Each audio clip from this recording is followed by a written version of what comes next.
Hello and welcome everyone to another episode of Three Wise Men. The summer transfer window is officially up and running, and the teams have made a few changes already. Lots of movement going on, and we're going to start with some of Europe's big teams that are outside of England. Let's start with Bayern Munich. Let's get Shannon in. Shannon, real quick, they've made some very interesting signings. I think James Rodriguez of all was the most interesting. What do you think? You look at them and they've comfortably won the league, but they're not sitting quiet. What do you make of some of their transfer dealings so far? It just seems one in, one out at Bayern, with the James signing. They let Douglas Costa go to Juventus.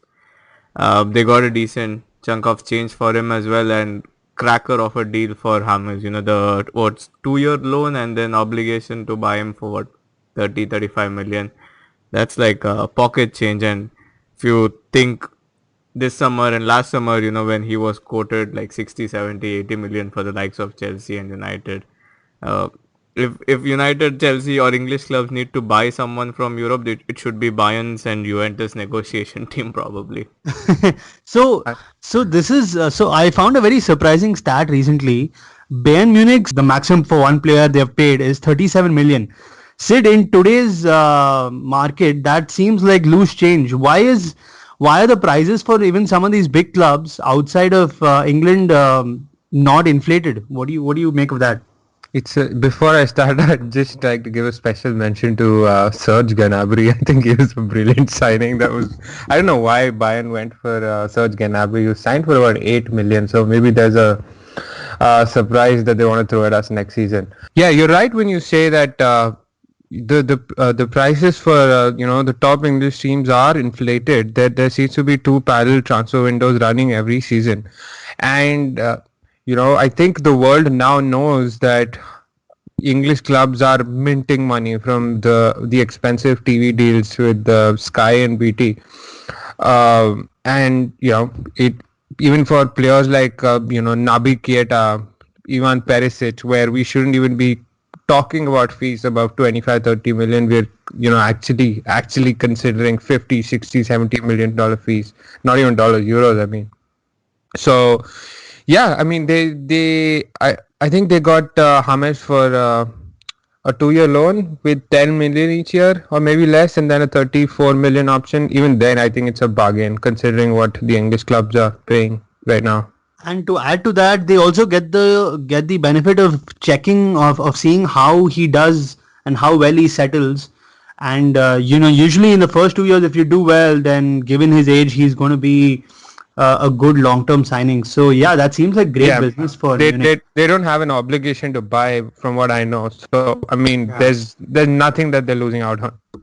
Yeah. So another team. Not just that, go ahead. The other players that they have signed like young, good players. They got Niklas Sule,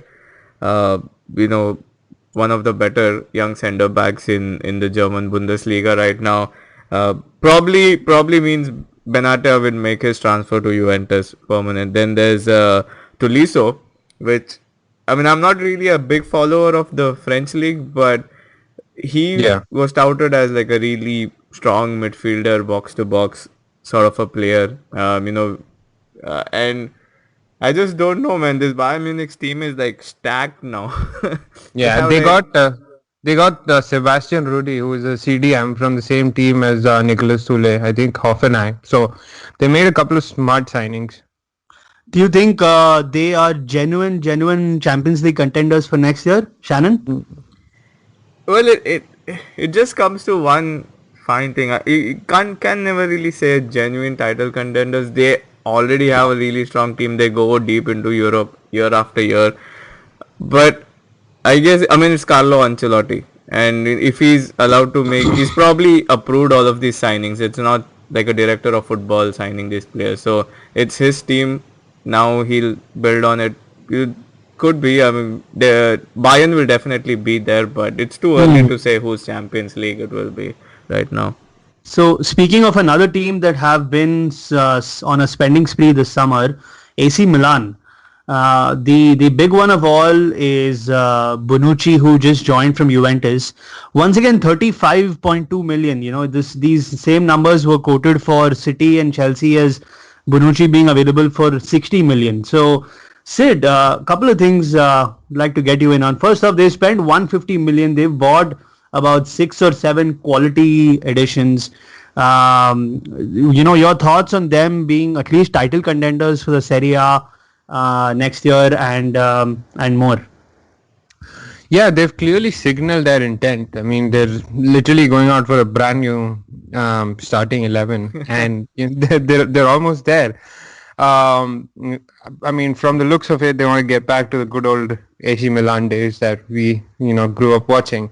They're still far away from that, but at least they're taking a step in the right direction. I mean, the signings that they've made are smart signings. None of them are 100 million spent on one player. I mean, Bonucci, as you mentioned, for 35 million is peanuts in today's world. I mean, if you compare him like for like with Kyle Walker, Bonucci should have been like, the first 100 million player. Yeah, I mean, not only Bonucci. I mean, they've gone out for every position. Today there was strong rumors that Morata has agreed a fee. They'll probably sign a striker between Morata, Aubameyang or Higuain. Maybe Belotti, he's Italian. The same strikers that Chelsea are targeting. So if that happens, they effectively have a brand new starting 11. They've already signed Andre Silva, who is a centre forward.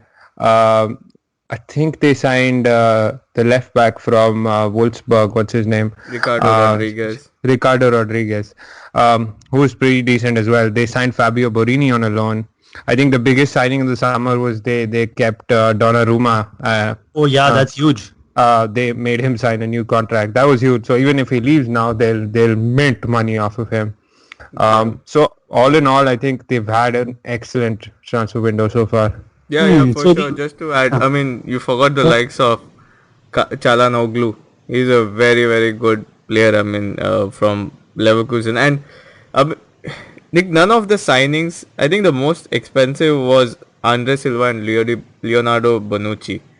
But this kind of points towards something else. What Sid alluded to earlier was there seem to be two different prices for the clubs that come from England and versus the others. Like, and one more thing which really surprised me was, like, we've seen Bonucci in the papers being linked to the likes of City, to Chelsea, especially after Conte took over, and it's difficult for me to surmise that these guys had no clue that Bonucci was about to leave Juventus, right? Conte would have snapped.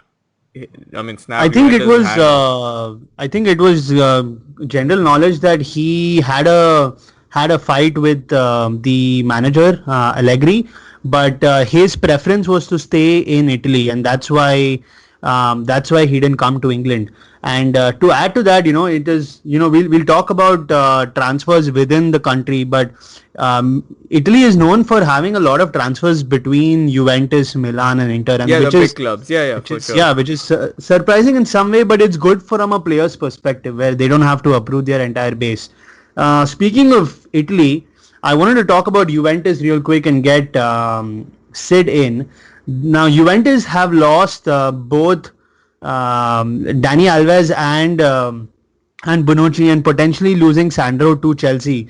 Very uncharacteristic of Juventus losing. Their defense was always their main stronghold. I know that last year they lost Pogba and they were just fine with it. They've signed they have a great signing in Douglas Costa, but you think they are a couple of signings away from overachieving like every year, just being in the same level that they were last couple of years? Yeah, I'm sure they'll pull out a surprise from the hat again, just like they did with Dani Alves and Patrice Evra. I think they would know that AC Milan have strong intentions this season, so they obviously, they'll know that they have to go out and get a player. I think today there was news that Wojciech Szczesny is probably going to Juventus. Kind of sounds stupid considering what we've seen in the Premier League, but I think he's kept the most clean sheets or something in Italy. So, I That's mean, yeah. Not a bad number two, right? I mean, not going to replace Buffon, but definitely not a bad number two to have on your bench. I mean, we've seen the likes of Romero doing a great job for United. So, I mean, and especially Buffon, being 41, 42 this season, he would like a break once in a while. Yeah, he could be an understudy to Buffon for one season and eventually take the reins over. So, yeah, I mean it's a good first signing. I think they've also signed Mehdi Benatia from Bayern. So I see him taking over Bonucci's place. I know Benatia is nowhere close to what Bonucci is, but he is still a rock at the back. And he was touted to be, the next best. He linked to United a couple of years back. That just didn't work out for him at the highest level. So, I mean, I see him stepping up very easy and also with Cuadrado and Douglas Costa. You have, I mean, nothing better than two almost world class wingers with Higuain up top. So they should be still there competing with the best. Yeah, Nice. even Kingsley Coman's loan, I guess, ends or just Yeah, ended. well, no, So, Coman is back at Munich, so he is gone. Okay. But yeah, I wanted to hit the other big European club where we haven't seen much activity, which is Barcelona. I think, given the fact that Madrid just dominated last year, I was hoping that, or I was expecting Barcelona to make a couple of more signings. It's Deulofeu, Vitinho and Semedo. Semedo seems a good right back. Surprisingly, in the last about 4 or 5 years, Sergi Roberto was the only guy who was promoted from the academy, and now they've gone and bought another right back. What do you think of this Barcelona team? It seems like they're a little light in midfield, Shannon. Yeah, they haven't really effectively replaced Javi since he left. They were hoping Andre Gomes does a job for them. He's had a very lukewarm season. Iniesta is on his last legs again. So if they need investment, that's probably where. And you hear rumblings of Verratti, his head being turned, and him telling PSG owners that he wants to leave and things like that. If you were to ask me a natural fit for Barcelona midfield, the first name that would come to my mind would be Verratti. So it would be a very interesting summer for them in terms that. When they've signed Luis Suarez, likes of Neymar over the last few years, but most of their signings have bombed. I mean, they haven't performed like they thought they would. Like last summer, if you look at Neymar and Alcazar, and they were all like backup signings, didn't really perform that well in the starting 11. With Semedo coming in, what they have done is they have effectively plugged a whole sized, Dani Alves sized hole. Actually, their last couple of season, they let Alves go on free, thinking he was done, but they replaced him with Sergi Roberto, who's not the same player. And if you see Barcelona's style, they thrive on that right back bombing up and down. So Semedo might be like probably one of the more important signings of their summer, to be really honest. True. If they can add some midfield steel, then they will be well set up with the front three still very, very effective. Next up, we'll get to Real Madrid. So Real have made a couple of interesting signings with 3 relatively young players. One has already left on loan back to Flamengo, Vinicius Junior. But I think it's interesting that Milan are selling a couple of their, or they have already sold James and selling Morata very soon. Sid, I wanted to bring you in. What do you think of a Madrid team who is probably last year their second choice, could compete for a Champions League and would do well to reach the final as well? How good is this team, and can you ever improve on a team this good? No, it is a very, very, very good team. I think the only strengthening that they need is probably in defense. With Pepe leaving, Pepe has already left, and they've let Coentrao go as well, Fabio Coentrao. They've replaced. He's still there. the left back who is supposed to be at United for the past 20 years or something. They've already replaced Coentrao with Theo Hernandez. I think it's an expensive investment for 30 million. So if they get another centre back, even a backup centre back, I think they'll start with Ramos and Varane anyway. So if they get a good third choice, I think they should be all set. They've already let James go, so there'll be no. There won't be an unhappy bench anymore. So Zidane is doing his bit. I saw. It almost looks like Morata is going to leave, but do you think? I mean, just in quick 10 seconds, do you think that it's a good idea for them to let him go? I mean, Benzema is getting old as well, right? Yeah, but for how long are you gonna keep a striker of that quality on the bench? If you are Morata today, you know for a fact that you're not starting ahead of Benzema, Ronaldo, or Bale. So for how long do you wait? And he's proven that as soon as he leaves, if he gets a start at any other club at the highest level, i.e. Juventus, which he already showed, he is world class. So I think for all parties concerned, it makes the most sense that Madrid make the maximum money off of him, and he ends up at a top level club. So especially considering that it's going to be the World Cup here, so he wants to be playing at the top level week in, week out. Looks like he'll be competing with Diego Costa for a starting spot in that Spain front line. So speaking of Morata and interest in him, there are plenty of Premier League interest. Before we get into the specific clubs, I wanted to talk about the inflated numbers in the Premier League. It looks like the standards these days are 20 to 35 million for a defender, 35 to 50, 55 for a good midfielder, and also 70, 80, 90 for a forward. Shannon, is there any sense in these numbers? It looks like every year it goes up by at least 10 million. Looking at the last 2-3 years, what do you think of these numbers? Are there any semblance? What can we make of these numbers? And what do we expect 2 years from now? Well, can't really say what we can expect, but it's when you really think of what a player is worth, right? I mean, you can't have an algorithm to say how much a player is worth. When a club wants you, they decide how much they want to pay for you, right? But looking at how the English market is going, like 25 million is getting you like a squad player or a mid-table player, and that's not the fault of the clubs in itself. Or a Marwan Fellaini. Right? I mean, imagine we paid 30 million for Rooney, Berbatov, Rio Ferdinand, and 27 for Fellaini. So make of it what you want.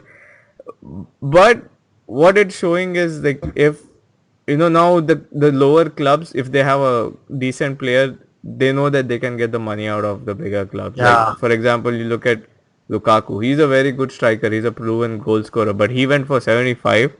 Imagine how much Aguero would go for if Chelsea wanted to seriously buy him from City. He could be the first 100 million pound player. And well, considering his age, actually, I'm glad you brought that up, because Sid, I want to ask you this. It looks like the prices are getting inflated more for the potential of a player than a player being good right now. What do you think of that? So, for example, in previous years, someone like a Zidane when he moved, or when Shevchenko moved to Chelsea, it was, if someone is 28, 30, they are at the prime of their career, and we're going to pay big fees for him. So now it feels like someone who's 22, 23, think of a Pogba or a Lukaku or a Herrera when he joined. All of these players show potential, and that's what is driving the market fees up. Any thoughts on that changing to a much younger age now? That makes sense. I mean, you're literally investing in someone, and you expect the player to be there for 7, 8, 10 years at the club, and that includes the age of 26 to 30, which is where you're expected to perform at your level best. But whatever you said and whatever I said doesn't equate to what City did with Kyle Walker. Kyle Walker doesn't have any potential. This is his age to perform. He's 27. He's not getting any younger. So still 54 million for a wing back or a right back who's 27 years old, I can't process that. Shannon, any comments? Well- Manchester City signing Walker. Well, I want to take a dig here and say City made Walker the world's most expensive defender for a player who can't really defend too much. But that's what we were talking about these days. And what I mean, City obviously overpaid. Half of English clubs will overpay. But to go to what your question was, why are people paying so much for players so young? They're not performing at their highest level, but what's driving these clubs to pay big money for young players? One more thing is there's gone that era of players staying for 8, 10, 12 years at a club is gone. And so when these players are also bought, they're also, what you also think about is what you get as a sell on value. Right? There is no reason why Pogba will leave in 5 years time. And if United get him signed up to a decent contract, they can milk Madrid or Barcelona, whoever comes in for him, for as much as they can get. And that is one of the reasons why they try to buy these players who are 23, 24. Not just to get their peak years off, but also if they want to go, they get good money for them. True. And Sid, before I get you in real quick, I think right now Premier League clubs are getting milked. But there's a reason for that. I was just going to come to that. I mean, just give me 1 second here. Before you jump in, do you think there are a lot of, go ahead and comment on that, but do you think there are a lot of bargains there to be had for players who are 29, 30? Think Pirlo or Dani Alves or Khedira, who Juventus have signed, or Mandzukic for that example. Are there big bargains to be had for players who are 29, 30? Yes and no. Not all players that age have worked out in the Premier League. Premier League is very different to the other leagues in the world. You need legs. You need to be sort of box to box. I mean, it's very rare to see old people perform at the level best. I mean, players like Giggs, Scholes, Carrick, Terry, who else? There's exceptions at every club, but it doesn't always work out, which is why clubs prefer to go for young, fast legs who can, bomb up and down, do the job in both boxes. Why clubs are milked, especially the top 6 clubs in the Premier League? I think there's 2 parts to that. First is desperation. Desperation to get into the Champions League every year. Why clubs want to get into the Champions League is, again, TV money. The world knows that if Spurs or City end up in the Champions League or win the Champions League or win the league, they're going to make 4 times or 5 times the money that they paid for Walker. Maybe even more, a lot more. So Daniel Levy is just going to sit there, watch what happens. He see the world unfold, see that Dani Alves already snubbed City, so they have to get Walker. So he can put a price on the table and City will pay, which is what ended up happening. So it's also the clubs taking advantage of the situation. So let's start talking about specific clubs. I think let's start with the club that has done the least amount of activity or no activity, Tottenham Hotspurs. They have a good team from last year. Dele Alli, Harry Kane are 1 year older, 1 year wiser, 1 year more experienced. Shannon, what do you think of this team minus Kyle Walker? Couple of signings to be made, but they don't seem in any hurry, nor do the fans seem anxious about it. Will they even be title contenders next year? I hope they are, and there are a lot more factors than them just not signing players. We also got to remember they'll be playing at Wembley, right? If I'm not mistaken. True. And they have struggled massively in the last 2 Champions League seasons there. So I hope that homesickness does not affect them too much, but we just have to wait and watch.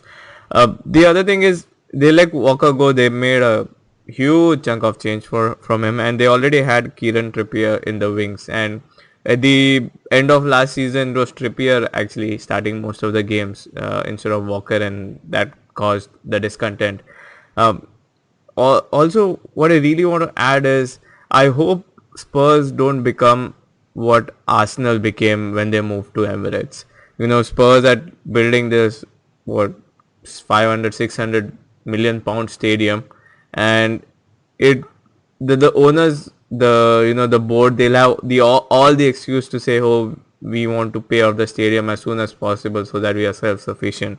And we know what happened with Arsenal. They were not allowed to spend. Arsene Wenger had to make these measly signings, and they went what, like 11 years without a trophy.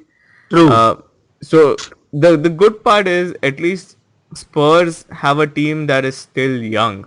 Yeah. In contrast to what Arsenal had, Arsenal was an aging team, and that's why Wenger struggled. But I really hope, for the sake of the neutral fan, for the sake of the Spurs fan, that Spurs don't go that way.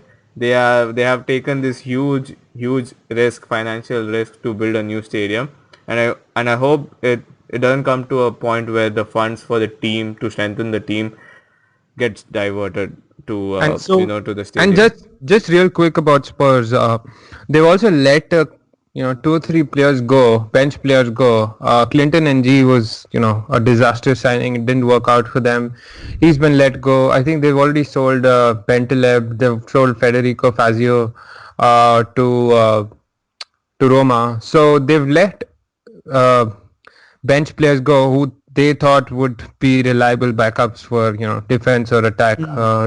So I won't be surprised, and if Pochettino throws at us a couple of good academy players again this season. Nice. So speaking of Kyle Walker and him going to City, Sid, City have plugged 2 big holes. One was the goalkeeper, one was right back. When we started our first pod, we spoke about them also needing a centre back and a left back. Looks like Mendy might potentially come, but how good is this City team shaping up, and potential title challengers next year? Yeah, I think ever since we started this pod, I was calling out for City needing a new back five, and they took my comments literally. They're spending 50 million for each position now. So if they start with Otamendi, Stones, Mendy if he comes, Walker and Ederson, that's the most expensive back five ever already, I think. Yeah, I mean, it's scary to look at what they can do, but it's still unproven. We don't know what Edison can do. We had high hopes with Claudio Bravo as well. We all saw what happened. So Edison is a good prospect, but we haven't seen him in the Premier League. Mendy hasn't played in the Premier League. If he comes, Walker, yes, but he's a good wing back rather than. I still don't trust him as a defender, as Shannon mentioned as well. Stones again, not at his level best. So I mean, City probably are the best team if you take those 5 players out. Just talk about attack, but I still think they need a reliable centre back, considering Company has the legs of a 50-year-old.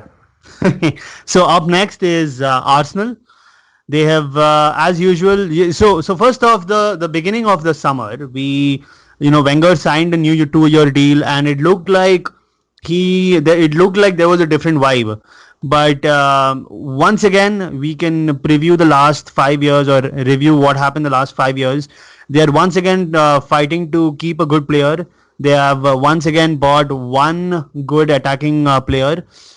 Shannon, what do you think of their activity in general? But more importantly, can you tell me 3 or 4 positions where once they strengthen, they could potentially be title contenders this time? I just want to go to City for like a brief second. Go for it. I think the most important signing, I think, was Bernardo Silva for this. Yeah, you see David Silva getting older into his 30s, and I think they're replacing a D Silva with a B Silva, and he'll be a really good signing in the next season or so. Going back to Arsenal. Just real quick to add, I think like y'all said with Pogba, it would be a good idea to judge him after a couple of years. He is still pretty young and into a new league. So, but yeah, go ahead. Talking about Arsenal. I just love how you've already given him his fair share of time to prove himself. Pogba barely got 6 months and he got battered by everyone. All right, moving on, ladies. So Arsenal, I don't know. I have a sneaky feeling that though they want to keep Sanchez, in the team. He was by far their best player last season, and I think Arsene Wenger might end up biting the bullet, keeping him for a season. Hopefully, they get back into the Champions League, and then having to let Sanchez go for free, which would be a financial disaster. But Arsenal have the money to buy someone else. No, I think if he stays, it will only be with a contract renewal. I don't think he'll stay otherwise. Arsenal won't risk that. Yeah, but we've heard, like, at least I've come across stories where the reason why the Bayern Munich went for James instead of their first choice Sanchez was because he was, demanding like 400,000 euros or pounds, whatever it is, a week, which is like outrageous amount. And Bayern being But no, financially yes. sound. Specifically talking about Arsenal and title contenders, I just wanted to get you back on track. What do you think of? Can you think of 2 or 3 positions they can strengthen and improve on? Well, strikers was the main one, and they seem to, they got Lacazette in, but I don't know how good he will be. We've heard like conflicting scouting reports where some say, oh, he's deadly finisher. He has like, I think, the highest finishing rate in the top 5 leagues in Europe. So if you give him a chance, he'll finish. But again, as Sid said, players coming into the Premier League usually take a year or 2 to settle, to get used to the pace, to get used to the physicality. So I'm not sure if he would hit the ground running or if it would, be a lukewarm season next. So go ahead. Yeah. I expect more from Xhaka this season. I think they are one left back and one centre back away. Do you mean more? Do you mean more red cards? I think he did. He had a couple of good games towards the end of last season, especially against Manchester United and Chelsea in the fag end of last season. If he doesn't get injured, if Santi Cazorla doesn't get injured, which rarely happens, but I think Cazorla is already. I think they've already declared he's out for most of the season. He's gonna have multiple surgeries on his foot. Well, that sucks for Arsenal as usual. So, but anyways, yeah, Danny Welbeck is there. I think they have a good squad if they can keep them fit. But they definitely need a left back and they need a centre back. Koscielny is getting old as well. Let's see what Arsenal can come up with. And actually, moving on, they made a decent signing. They signed Kolasinac, right? He plays left back from Schalke. So again, free transfer, but he seemed to be built like Lukaku. He's like a unit, and he likes bombing up and down the flank, and especially considering what we saw Wenger do at the end of last season, he reverted to 3-man center defense with wing backs. I think it might be a good fit for Kolasinac and Bellerin on the right side, because we know that he does his better work in attacking rather than defense. So and he started playing Rob Holding, so don't be surprised if he saves money on his on investing on defenders and puts the investment in Sanchez and Ozil. Yeah, that's true. But I really hope they sign like a center midfielder, someone who complements Xhaka. We know Xhaka likes to stay deep and spray the ball, and Ramsey is not a box to box player. He has his games, but like 50% of the time he's terrible. They need someone who complements Xhaka if you want to build a decent midfield there. And I think a centre back is really important for Arsenal. They have Rob Holding, who played had a decent couple of games. They have Koscielny, but I forget what game it was. The moment Koscielny went off the pitch, they considered left, right, Bayern Munich. Bayern Munich, exactly. Yeah. And you saw just one injury doing this to their defense, and they were pretty good till that point. And Per Mertesacker, he's semi-retired now, so they definitely need a centre back, if not more. So moving on to Manchester United, I wanted to get Sid in. When we started this first pod, we started it at the day when Rooney broke the record, the Sir Bobby Charlton record. What do you think of Rooney moving on? Lukaku seems like a proven goal scorer, and Lindelof is a centre back, which we spoke about last time. But Lukaku and Rooney, quick comments and the way United are shaping up. Yeah, I mean, we've come a long way. Rooney's done it all, won it all. He's the record goal scorer for England as well. Forget United. And I think United have done really well in letting him go for a free to his boyhood club when I don't think Rooney is done yet. He's only what 31, 32. Giggs played till 40, so we're underestimating age here. So I still think uh, just Shannon's nodding his head. He's not he disapproves my message. But I still think he has a good couple of years left in him to Talk to me perform. about United. What do you think looks like? So couple of things, right? Mourinho has always won at his second season at any club, and you now Mouri- have Pogba, who is a year elder. But more than both of them, I am super excited to see Rashford. He seems like he has had a good off season, but with 1.5 seasons under his belt, I think this is the season when he is going to come out as that one big standout player in the Premier League. But What are your thoughts, Sid?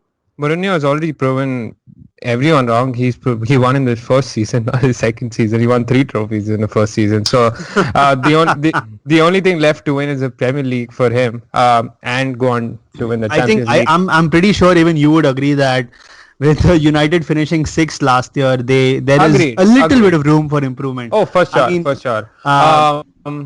Yeah, so and I coming was back, talking about the Premier League. right? I was talking about the league title. Yes, I mean for sure. I consider us if we don't win it this year, it'll be a big failure if last season wasn't already as far as the league is concerned. You spoke about Rashford. He looks like an animal if you watch him in training this year. He's muscular. He's stronger. He looks taller. I think Mourinho mentioned he's grown 3 centimeters, which it doesn't seem a lot, but if you look at him, he looks like a scary figure. And with his pace, don't I don't expect I expect more from Rashford this year than Lukaku. It's stupid to say that, but Mourinho said he's planning to play them as a partnership up front. So God only knows what can happen if the both of them click. So yeah, I mean, Definitely exciting times. we asked for goals and we should get goals as far as the United front line is concerned. Shannon, it's your favorite team. I'll give you the last comment before we move on United. What can I say? I think Sid hit most of the points, and I mean, I'm sad the era of Rooney is over. He was probably my favorite player of the last 10-15 years, but I disagree. I was nodding my head because I disagree with Sid for a couple of things. We have heard stories about his lifestyle. He'd be good for a team like Everton. One thing about Rooney is he thrives when he plays a run of games, and that has not been afforded to him under Mourinho and even the True. second season under Van Gaal, right? So if he plays in week out, probably maybe we'll see some of the old magic return, and I hope to see some of it next season. I think just commenting on Rooney real quick. I think Gareth Barry thrived a lot at Everton and he still is. This seems like a good move for him considering the World Cup is coming up. He's still in England. But Yeah, Sid, Koeman 10 meant- seconds real quick before you move on. 10 seconds on Rooney or United or both. You raise your hand to say something, so go No, ahead. I had 2 points I wanted to make. So Koeman's been chasing Rooney since last year. So Koeman's badly wanted Rooney. I won't be surprised if he plays him as a number 10 permanently.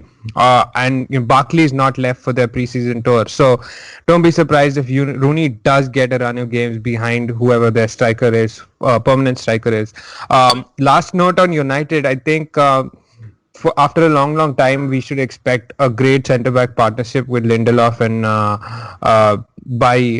I've seen Lindelof for one game for 45 minutes, but he looks amazing. We played a 3 at the back. He was the centre-back in the middle, and he can play with the right. Bonucci like. Yeah, Bonucci like. He can play with the right foot. He can play with the left foot. He can head the ball. They call him the Iceman in Sweden. So. He's such a calm presence. I'm really looking forward to see what he can do. Yeah, I mean, I don't want to drag So- on, but so- what I really yeah, like yeah, about okay. these signings is it allows Mourinho to be flexible. He can play 3 at the back with Blind in there. He can play 2 at the back with just Bailly, Lindelof, and against attacking teams. So even though he's not signing players who do multiple jobs, he's signing players who can fit into different formation and different systems. True. I think so. I mean, we've gone over for United, but I think they are still one good midfielder away from being Absolutely. from being almost sure shot winners. So let's move on. And since we spoke enough about Everton, I want to comment just real quick on the last couple of signings that they made. Last episode we already spoke about Pickford joining and Keane joining. Sandro Ramirez, who seems really good. But Everton have done some really good business. They have, we kind of saw this when Spurs spent all the money that they got from Bale, and they bought like 6-7 players, but nothing worked out. But it seems Everton have done a much better job. They've gone for proven performers. Shannon, what do you think of, can Everton actually break the top 6, or if I'm being too ambitious, break the top 4 and come up there? What are your thoughts on that? Well, let me rephrase that. Can Everton get past Liverpool? I mean, if you look at both the teams today, would you say no? Who have Liverpool signed to strengthen their team, right? Well, Everton, they have made Dominic Solanke. He's actually one of the really good signings. But go ahead, Shannon. You actually make a good point. Yeah, because you spoke about proven signings, right? He've signed Pickford, who's got one full season in the Premier League, really good young keeper. Michael Keane, who was like the second choice to return to United if Lindelof wasn't getting through. So they have made really good shrewd signings. They'll get the experience of Wayne Rooney to guide these, youngsters. I'm looking forward to Sandro Ramirez. I believe he was at Barcelona. He didn't do too well. He went out on loan, and he scored like 15, 16 league goals in La Liga. So, he might actually be one of their most shrewd signings. And you forget Davy Klaassen, who's a very neat midfielder. He played against us in the Europa League, and he was one of the better players for sure. And Dutch Ajax footballing school. They signed Cuco Martina from Southampton on a free today. I mean, that's brilliant signing for a backup right back. A decent backup, right? Yeah. So it seems like Steve Walsh has done a very good job there at Everton. Go ahead, Janet. Yeah, definitely. Everton are making all the right signings. They are getting what Tottenham did wrong. I wouldn't say wrong, but what they didn't do correctly was all the players that they got were from foreign leagues, right? What Everton are not doing is they are signing Premier League players who will fit right in, who know how to play the league, as well as these couple of signings, to add that extra dimension to their play. Alright guys, that's it for today. We have a relatively short episode, but we're going to post another one soon and review the rest of the Premier League teams, West Ham, Liverpool and Chelsea specifically. We will post another episode in the coming few days. So look forward to that. And thank you once again for joining us. Exciting transfer window. Thank you to Sid and Shannon for some expert comments as well. Look forward to more from us soon. Goodbye.